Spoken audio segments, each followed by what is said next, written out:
Hello students, आज मैं आपको विलियम के क्वथनांक के उन्नयन यानी एलिवेशन ऑफ बॉइलिंग पॉइंट के बारे में बता रहा हूँ। जनरली हम लोग जानते हैं कि क्वथनांक यानी बॉइलिंग पॉइंट सामान्यतः बोलते हैं कि जिस टेम्परेचर पर वो बॉयल होता है, उबलता है, वो उसका बॉइलिंग पॉइंट है, वही उसका क्वथनांक है। पर केमिस्ट्री के हिसाब से ये परिभाषा सटीक नहीं है। तो क्वथनांक या बॉइलिंग पॉइंट का सही डेफिनेशन क्या होता है? जनरली हम लोग जानते हैं कि वाटर का boiling point normal 100 degree Celsius है। लेकिन अगर वाटर में हम कोई इनसॉल्युबल जो नॉन वोलेटाइल सॉल्यूट जैसे मिला देते हैं, जैसे सोडियम क्लोराइड, नमक मिला देते हैं, तो उसका जो बॉइलिंग पॉइंट होता है वो बढ़ जाता है। तो बॉइलिंग पॉइंट के बढ़ने का कारण क्या है?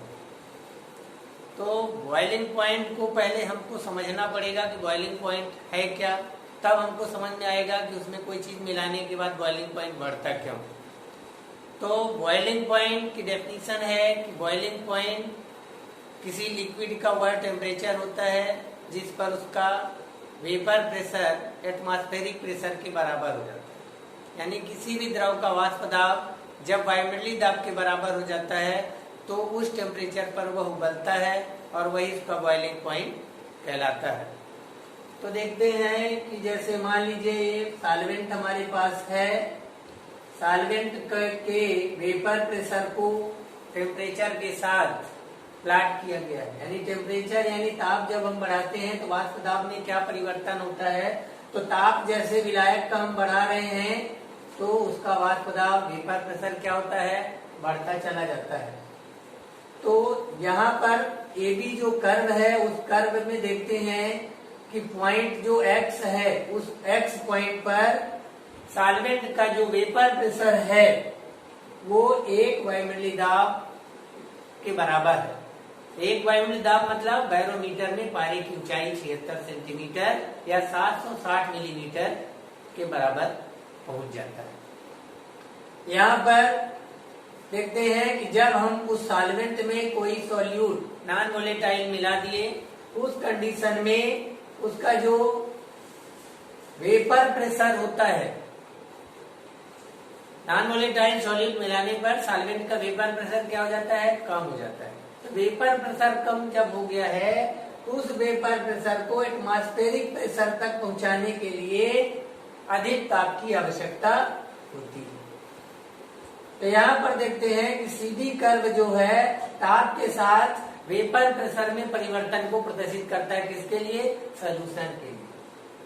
तो यहाँ पर पॉइंट Y जो है उस Y पॉइंट पर सॉल्यूशन का वेपर प्रेशर एटमॉस्फेरिक प्रेशर के बराबर हो रहा है और Y पॉइंट के संगत टेम्परेचर जो TB है ये सॉल्यूशन का बॉइलिंग पॉइंट और X पॉइंट के संगत टेम्परेचर जो है TB नॉट है, वह क्या है, सॉल्वेंट का बॉइलिंग पॉइंट। यहाँ पर देख रहे हैं कि सॉल्यूशन का जो बॉइलिंग पॉइंट TB है सॉल्वेंट के बॉइलिंग पॉइंट TB नॉट से क्या है, ज्यादा है।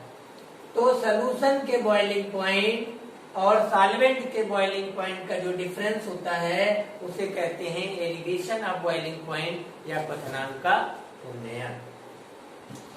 तो एलिवेशन ऑफ बॉइलिंग पॉइंट जो होता है वो क्या होता है कि मोलालिटी के डायरेक्टली प्रोपोर्शनल होता है। क्वथनांक का उन्नयन मोलता के समानुपाती होता है। यानी डेल टीबी क्या है, क्वथनांक का उन्नयन है। एलिवेशन ऑफ बॉइलिंग पॉइंट है वह डायरेक्टली प्रोपोर्शनल है मोलालिटी के, और यहाँ पर प्रोपोर्शनलिटी साइन जब हटाते हैं तो क्या होता है, कांस्टेंट हम लेते हैं Kb और उस Kb को बोलते हैं मोलल एलिवेशन कांस्टेंट, मोलल क्वथनांक उन्नयन स्थिरांक। तो del TB equal to Kb into M।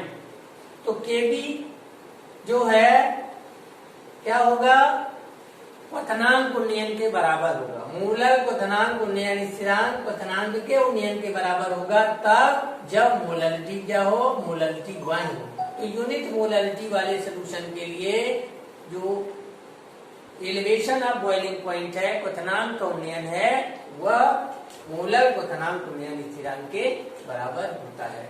तो मोलारिटी इक्वल टू होता है, फार्मूला हमको मालूम है, हमने पहले बताया था कि m is equal to WB into 1000 upon MB into WA। तो इस m के फार्मूले में से यहाँ पर हम इक्वेशन 1 में मोलारिटी का फार्मूला का वैल्यू अगर रखते हैं तो del TB equal to KB into WB into 1000 upon MB into WA। तो MB इक्वल टू हो जाएगा KB into WB into 1000 upon del TB into WA। इस सूत्र की सहायता से हम किसी भी सॉल्यूशन में जो नॉन वोलेटाइल सॉल्यूट है उसके मॉलिक्यूलर मास यानी मोलर मास या आणविक द्रव्यमान की गणना कर सकते हैं।